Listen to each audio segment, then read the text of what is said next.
नमस्कार, आप देख रहे हैं यूपी तक न्यूज। तो चलिए जानते हैं उत्तर प्रदेश के 10 बड़ी मुख्य समाचार।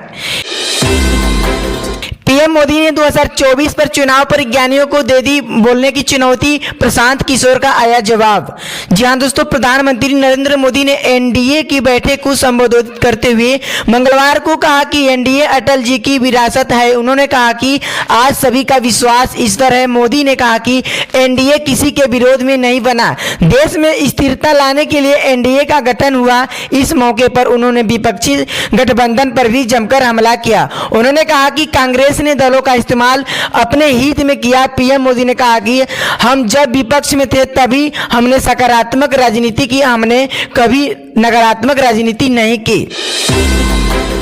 अभी यूपी में इथेनॉल से हवाई जहाज भी चलेंगे। 2024 तक पूरे होंगे 5 लाख करोड़ रुपए के प्रोजेक्ट।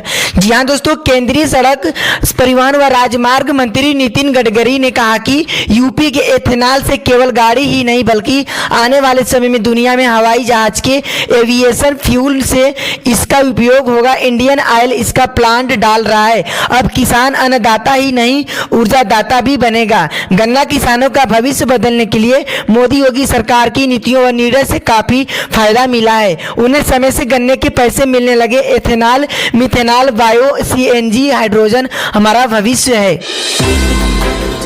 ओपी राजभर के एनडीए में जाने का शिवसेना ने बताया बदमाशों का डेग। सामना में कहा योगी के सीएम रहते राजभूमि में किया कीचड़। जी हां दोस्तों, आगामी लोकसभा चुनाव से पहले छोटे छोटे दलों को रसादने की कोशिश में जुटी बीजेपी को रविवार को एक और सफलता मिली है। ओम प्रकाश राजभर की नेतृत्व वाली सुभाष सभा अब एनडीए में शामिल हो गई है। सुभाष सभा को बीजेपी के बीच गठबंधन होने पर शिवसेना ने मुखपत्र सामना के जरिए तीखी प्रतिक्रिया की है। सामना में इस गठबंधन पर प्रतिक्रिया देते हुए कहा है बदमाशों का आखिरी अड्डा क्या है।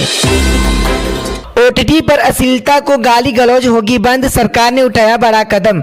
जी हां दोस्तों, सूचना एवं प्रसारण मंत्री अनुराग ठाकुर ने मंगलवार को over the top OTT media प्रशासकों के मंगलवार को कहा कि सरकार रचनात्मक अभिव्यक्ति के नाम पर भारतीय संस्कृति और समाज को अपमानित करने की अनुमति नहीं देगी। अनुराग ठाकुर ने यह बात ओटीटी प्लेटफॉर्म के प्रतिनिधियों की एक बैठक के दौरान कही थी। शिवपाल समर्थकों को दी जगह, आजम से आम पर चर्चा, क्या है अखिलेश का प्लान। जी हां दोस्तों, लोकसभा चुनाव करीब है और समाजवादी पार्टी सपा ने यूपी की सभी 80 सीटों पर भारतीय जनता पार्टी बीजेपी को हराने का लक्ष्य रखा है। सपा प्रमुख अखिलेश यादव इसके लिए संगठन के पेच कसने और नाराज नेताओं की नाराजगी दूर करने की कवायद में जुटे हैं, तो वही नेताओं के पार्टी छोड़ने का सिलसिला भी शुरू हो गया है। मऊ की घोसी विधानसभा सीट से सपा की टिकट पर विधायक निर्वाचित हुए दारा सिंह चौहान ने विधानसभा की सदस्यता से इस्तीफा दिया है। वे बीजेपी में शामिल होंगे।